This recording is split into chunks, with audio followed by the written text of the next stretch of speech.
जय श्री राधे। आप सब कैसे हैं? आशा करती हूँ कि आप सब परम मंगल में होंगे। तो तुलसी की माला को शुद्ध पवित्र हम पहली बार कैसे करें वो जानेंगे। तुलसी जी की माला चाहे आप जाप के लिए लाए हैं या फिर अपने गले में पहनने के लिए, तो उसे आपको सबसे पहले कैसे पवित्र करना है।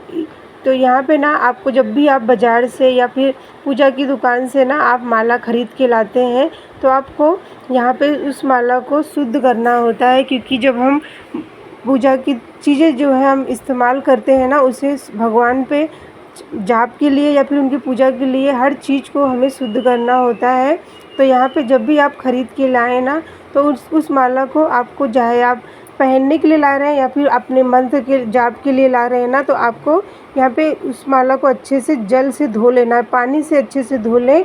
और फिर आपको जो है हल्के हाथों से उन मोतियों को जो है रगड़ना बिल्कुल भी नहीं है। हल्के हल्के हाथों से उनको जो है आपको पानी से धोना है। जब आप इनको धोते हैं ना, तो इनमें जो भी नकारात्मक जो वो ऊर्जा होती है बाहर होती है, क्योंकि जब भी पूजा की दुकान में कई तरह के हाथ का इस्तेमाल इन पे किया जाता है, तो उसे दूर करने के लिए ना आपको ये जो है इस तरह से उन जो है आपको माला लाके अब जो है इनको जल से धो लें हल्के हल्के हाथों से। उसके बाद आपको जो है यहाँ पे एक सूखे कपड़े से पोंछ लेना है आपको। फिर उस माला को अच्छे से पोंछने के बाद थोड़ी देर से रख दें, और उसके बाद फिर से आपको इनको जब अच्छे से माला पानी पूरा सूख जाए ना, तो आपको क्या करना है कि आपको थोड़े से घी लेना है।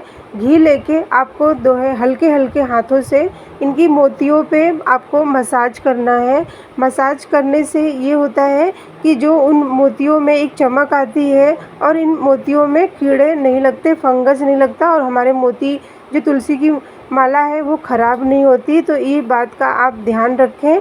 और जब भी आप जो है इन पे मसाज करेंगे ना, तो आपको जो है मसाज करने के बाद जो है एक कटोरी में आपको इस तरह से रख देना है, और फिर आपको जो है इनको धूप में रखना है। धूप में रखने से बाद फ्रेंड्स आपको इन कटोरी को ऐसी ऊंचे जगह पे रखें और उसके नीचे पानी भर दें, ताकि इन पे जो है चींटी ना लगे, क्योंकि जब भी आप इन पे घी लगाएंगे ना, तो इन पे जो है चींटी लगने का डर है। और जब चींटी लग जाएंगी तो वो मोतियों को पूरा खोखला कर देंगी, और हमारी जो माला है ना तुलसी की वो ख़राब हो जाएगी, उनमें कीड़े लग जाएंगे।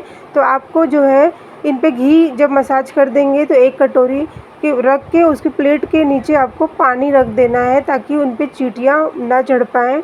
तो इस तरह से आप कर सकते हैं। और अगर आपके पास घी पूरा, अगर आपको घी में डुबो के रखेंगे तो और भी अच्छा है, नहीं तो आप हल्के हल्के हाथों से तुलसी जी की जो है मसाज करके तो मोतियों की आप उनको जो है इस तरह से चमकदार, और उनमें एक जो है अच्छे से मतलब उन मोतियों में जो है चमक आ जाती है, और वो जब हम जाप के लिए इस्तेमाल करते हैं तो वो बहुत ही सुंदर और बहुत ही पवित्र हो जाती है। तो इस तरह से हमें जो है अब तुलसी की जब नई माला ख़रीद के लाते हैं तो उसे हमें इस्तेमाल करना है। उसके बाद जब आप इसे धूप में रख देंगे, तो थोड़ी देर धूप में रखने के बाद ना आपको भगवान के पास इनको चढ़ा देना है। भगवान को चढ़ाने के बाद ही अपने जो है जाप के लिए या फिर आप उन्हें पहनने के लिए लाए हैं तो इस्तेमाल करें।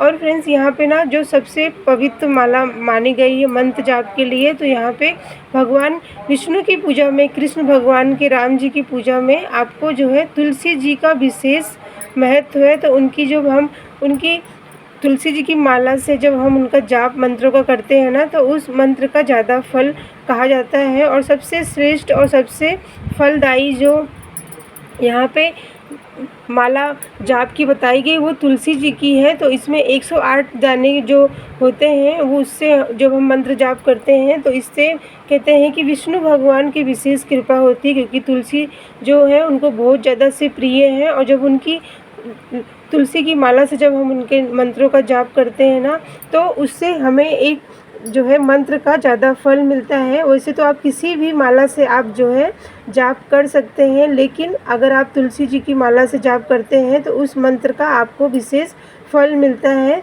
तो ये जानकारी अगर आपको जो है पसंद आई तो एक लाइक ज़रूर से करें, और चैनल पर पहली बार आए हैं तो चैनल को सब्सक्राइब कर लें।